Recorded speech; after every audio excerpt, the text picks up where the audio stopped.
You may be used to using your Redbird card and cash at campus vending machines. Now a third option is becoming available. Good afternoon, I'm Haley Kosik. Oh, first off, how does it make you feel that a lot of students don't really know what the First Amendment entails? We have a lot of work to do. The Illinois EPA is seeking a court order against a McLean County water supplier after samples tested positive for E. coli. Maddie, I made multiple stops across campus this morning to ask students what they think local law officials should do, whether that be legislation or more programs to lend a helping hand to those who need it. And here are some of their ideas. Details have arrived that Stephen Paddock may have eyed Lollapalooza for an attack earlier this August. Hi, Bailey. So earlier this morning, I spoke to a variety of students to get their thoughts, opinions, and attitudes to what took place Sunday night in Las Vegas. And what I realized is that many of these thoughts are split down the middle. Is this a political issue or is this a humanitarian issue? How can you possibly make a musical better? Well, by putting it on wheels. Giovanni LeBron shows us more. Funeral services will be held tonight for the Bloomington man who was found dead last week near the Constitution Trail. I personally took a tour into the CPA and was amazed by the things you guys are doing, especially for being a not-for-profit. So just give us a quick rundown of what you guys offer survivors.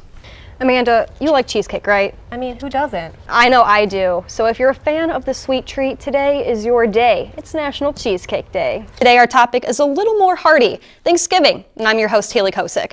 I'll be joined today by Bailey Steelman, live at Illinois State's Centennial East building to bring in campus voices, and also by Maddie Weiris, live in our Social Media Analytics Command Center, also known as the SMAC Lab. On a bright note, Thanksgiving's coming up next week, Here, so you can just look forward to True that. that. I can stay inside and just the let holiday spirit. Exactly. everything digest. I'm so excited. Exactly. Oh my gosh. Hundreds of community members gathered in downtown Bloomington this weekend. Good afternoon, I'm Bailey Steelman. And I'm Ashley Antonini. It was part of a movement that was happening across the whole country. TV 10's Haley Kosik joins us now in the studio. Haley, you covered this event, and it was very, very snowy, but that did not stop people from going to the March for Our Lives. Ashley, that's right. It was a blizzard. It started overnight, and it kept going all through the morning. The temperature was cold. The winds were blowing. It was kind of a day you would not think that people would leave their warm houses for, but they did. Hundreds of them, and now what happened on Saturday can be called the largest one-day protest ever. I had the opportunity to cover history in the making. We want a future where instead of feeling the need to carry a gun, we live in the assurance that every single one of us carries kindness and love. Bloomington Normal, one of 800 plus sibling marches, taking a stance on a national controversial issue, protesting gun violence.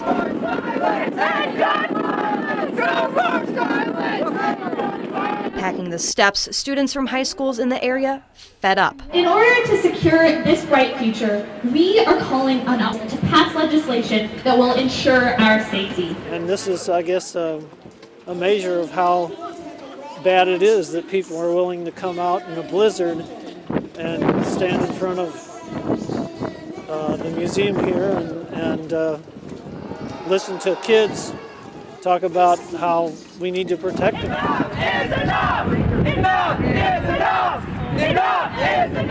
Opposers coming out intrigued.